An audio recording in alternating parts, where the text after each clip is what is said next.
welcome back with another banger. It's the React Files. Hope you're having a good night. Let's get straight to it.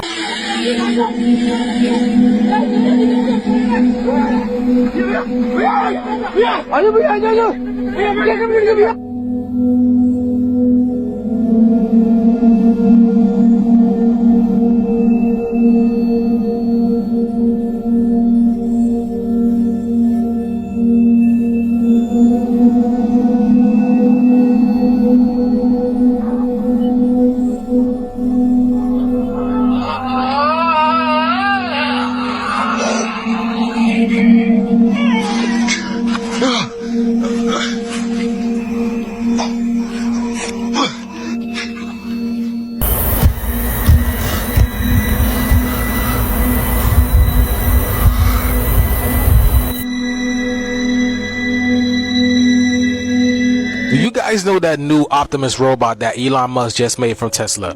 Were you guys aware that you were able to merge with them via Neuralink? I kid you not, y'all. If you were ever in a situation where you lost a limb, they can reattach them via Neuralink. Check this out.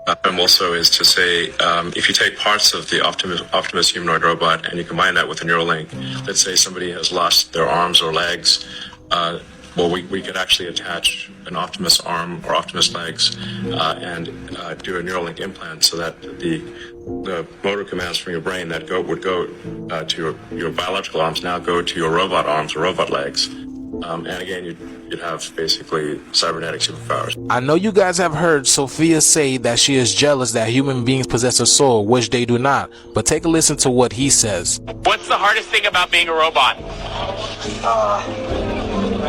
Trying to learn how to be as human as you guys are. It's crazy how he say he's trying to be as humans as we are, and he literally sounds human, y'all. I feel like the communication with these things are through the roof. It's like that's the only thing organic about them. I mean, look at them. It's not like you can't tell they're a robot, you know what I'm saying? And they all want to be human, y'all. The movies are real. But let me know what you guys think about this video. This is strictly for entertainment purposes only, y'all. I am only raising awareness. Let's get this shift. Peace in. Yo, shout outs to Conscious Juice. This is very interesting. So these robots got more use than just housekeeping. These days, you could become the $6 million man, just like the Bionic 6. Hello, where is the emergency? Hello, good afternoon. I called just now, but the line was dead. I'm calling from Casa Sir Palmera Hotel, address 6032, Costa Rica. What happened there, sir? Well, we have a guest who's off his head on drugs and alcohol.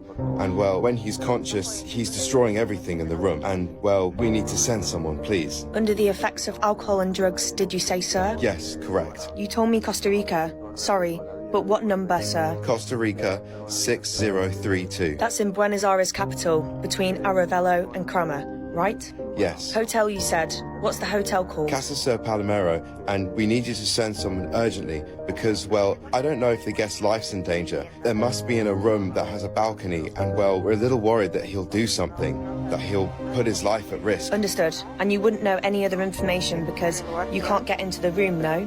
No. Rest in peace to Liam Payne. My condolences to his family and all his fans. I believe this is the translated version, that's why it sounds like AI.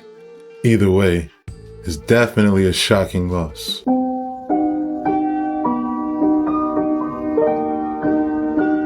Hobbs was initiated into a satanic coven as a child by his grandfather and continued participating for many years.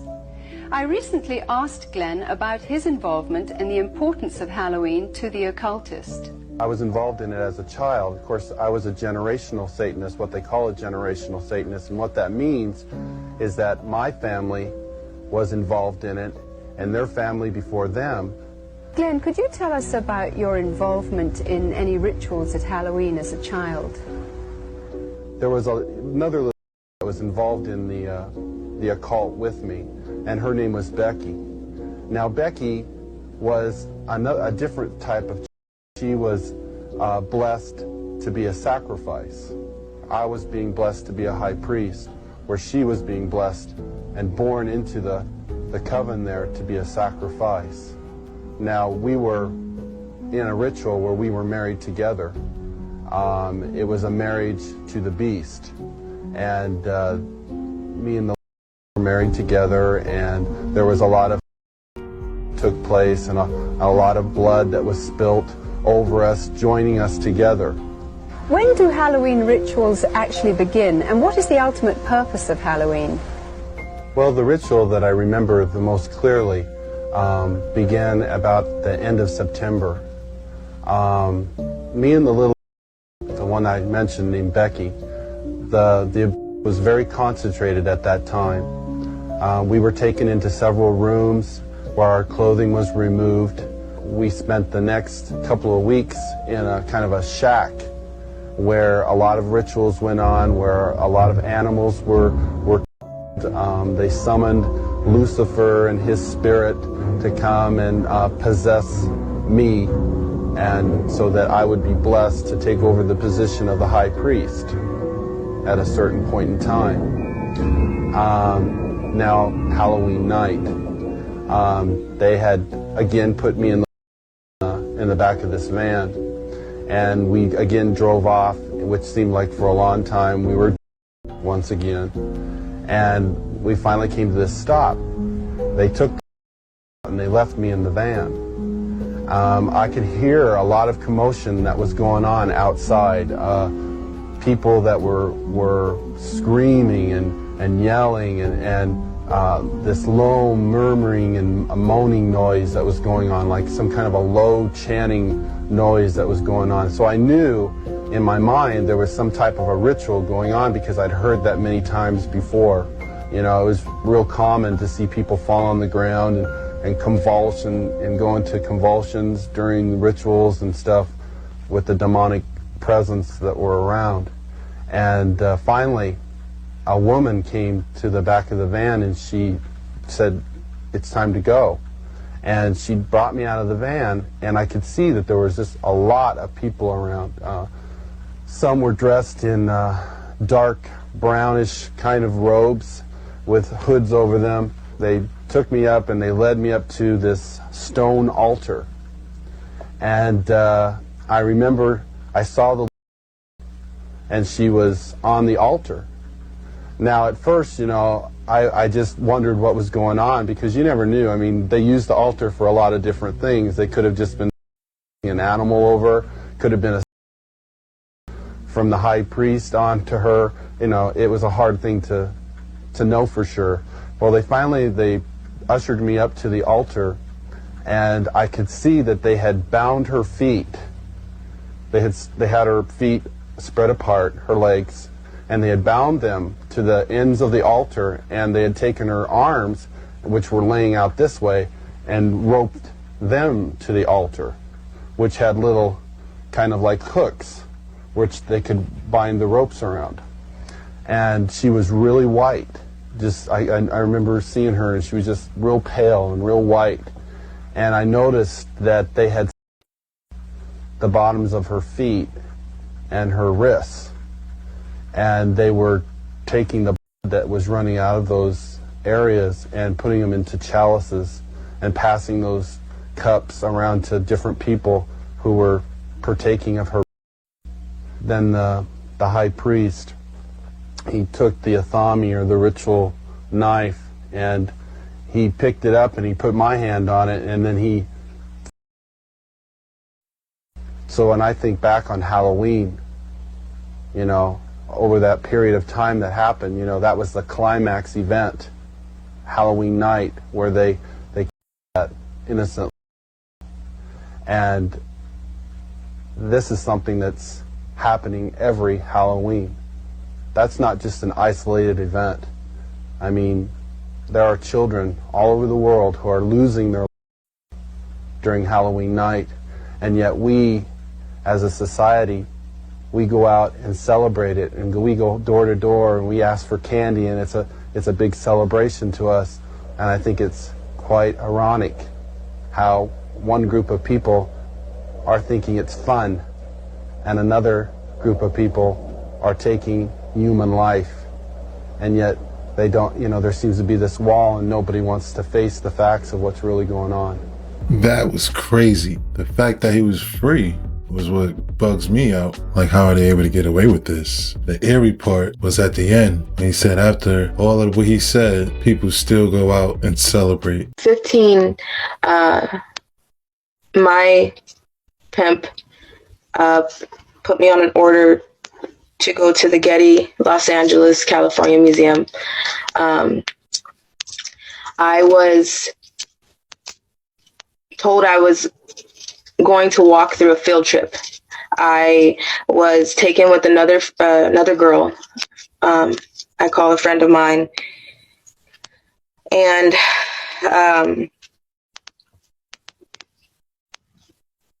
we were put in dresses and sandals. We were taken in a sports car. We're not taken in a sports car. We pulled up to the museum in a sports car. We were told that we were trying to give a different appearance. So we were walking through, I remember walking through kids. I remember walking in and seeing school buses. I remember walking in and seeing children and chaperones through the museum. And I remember people staring at us as if it was as if we were somebody special.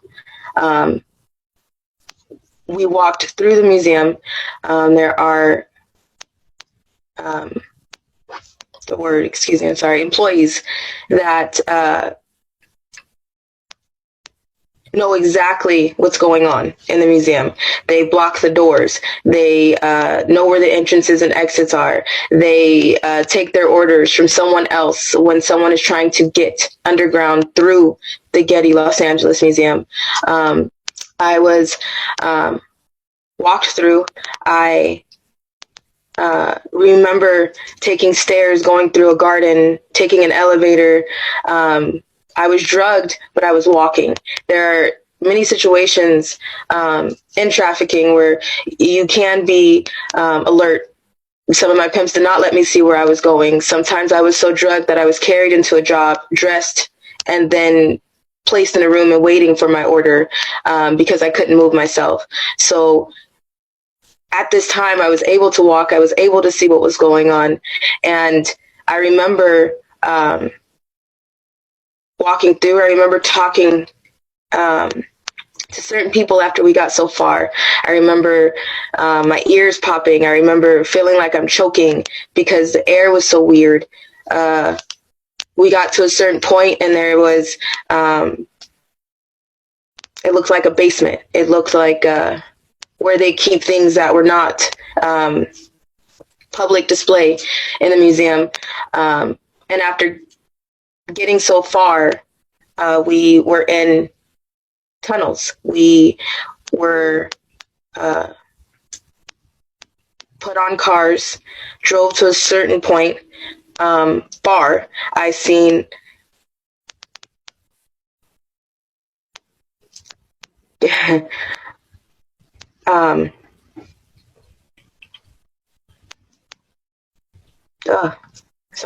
seen cars, boats, there's trains, there's buses, there is every means of transportation under the ground.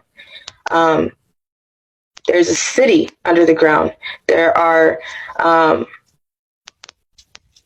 There's a different air supply that kicks in after you get so low. And who goes down there? After getting down there, I talked to a few people. I was able to meet celebrities, actors. I'm not a person that knows somebody just by name or by face or right away. I was somebody who remembered somebody from a movie or something like that, or something that they did. I was able to speak with somebody that was so cocky. And I remember telling him, I know you from Look Who's Talking. That's all. And I remember everybody laughing at me because I was 15 and I'm like, the only thing that I know you from, John Travolta, is Look Who's Talking. Whoa, that was a lot.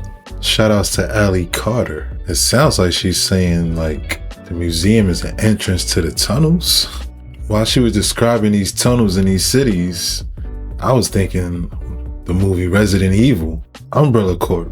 how it goes way down and it's so ginormous. Yo. Well, mind control is a sliding scale from the robotic mind control that I experienced, where I had no free thought whatsoever, could only do exactly what I was programmed to do. And it slides all the way down to information control.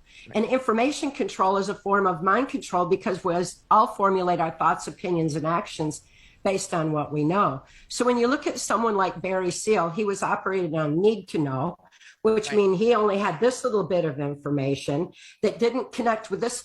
They don't intercommunicate that information any more than the compartments in my brain. They didn't communicate with each other either. So I had no continuity of thought whatsoever. Well, they don't have any communication. It's deliberately compartmentalized information, and that information is controlled so that nobody really knows what's going on. That's also what these perpetrators are doing to society today on a global scale. They're trying to divide us all by race. They're trying to divide us all by this information and really shallow differences, when really, we all unite in truth once we know that truth. But we need to get that truth out there, because truth makes us free, and knowledge is our defense against mind control of all kinds. Look, if you didn't know, now you know. There are thousands of underground tunnels inside this country. Some are used, some are not used. But my question is, was the very high-speed transit system built back in the 1970s by the Rand Corporation?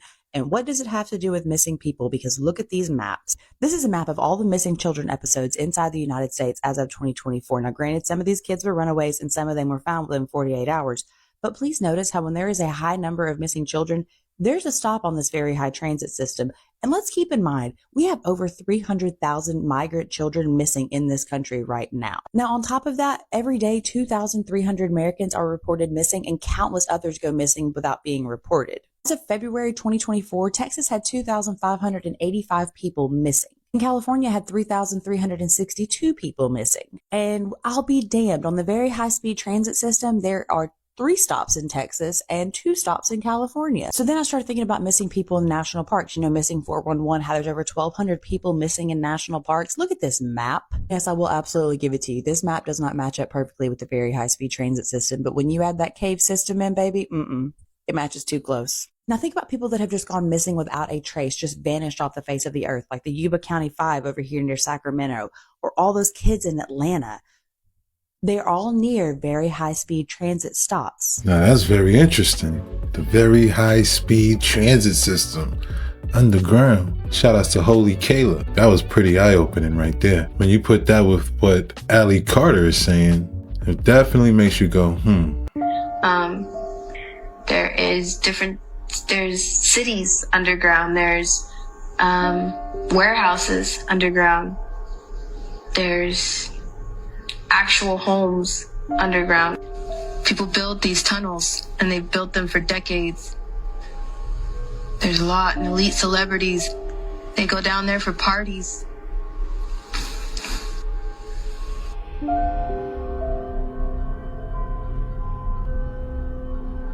Underneath the Getty Museum in Los Angeles, California.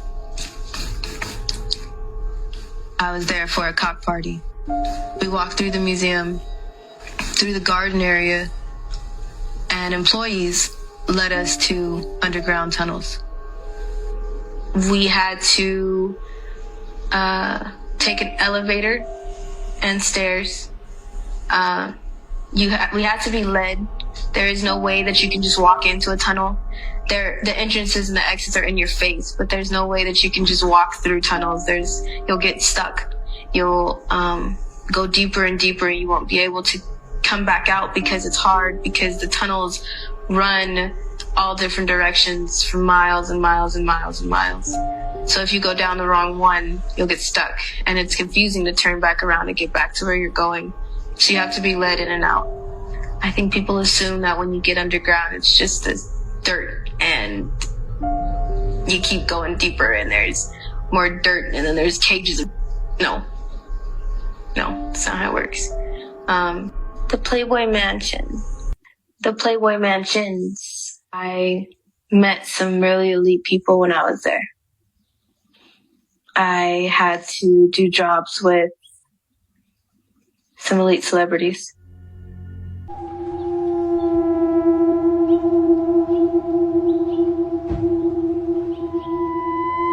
I'm a psychic medium, so I actually, like, every time I walk past his house, and obviously the Playboy Mansion's right there, and we know about the tunnels that connect from the Playboy Mansion. To here? I'm sure they connect here. Why wouldn't There are places that connect, so what kind of energy? What kind of energy are you picking up? Just like, there's just like darkness. I mean, in general, like, I've always had weird feelings on this street. Yeah. This type. Well, the Playboy Mansion's down there. So I always thought it was the Playboy Mansion. It wasn't until probably a year ago that I realized this was Diddy's house. I cannot believe what went on under it. Playboy magazine reports it has just discovered blueprints for a network of tunnels beneath the mansion that supposedly led to the homes of Jack Nicholson, Warren Beatty, James Caan, Will you watch yourself, huh? and Kirk Douglas. Now dig this. A photo from the late 70s allegedly showing an excavation in progress beneath the mansion. And this one shows the newly discovered tunnel plans. Check out the bunny logo on the plywood wall. Best of all, the blueprint. It says this tunnel leads to James Caan's house. This one to Jack Nicholson's. This one to Kirk Douglas's. And this one goes all the way to Warren Beatty's house. Have y'all seen this technology yet?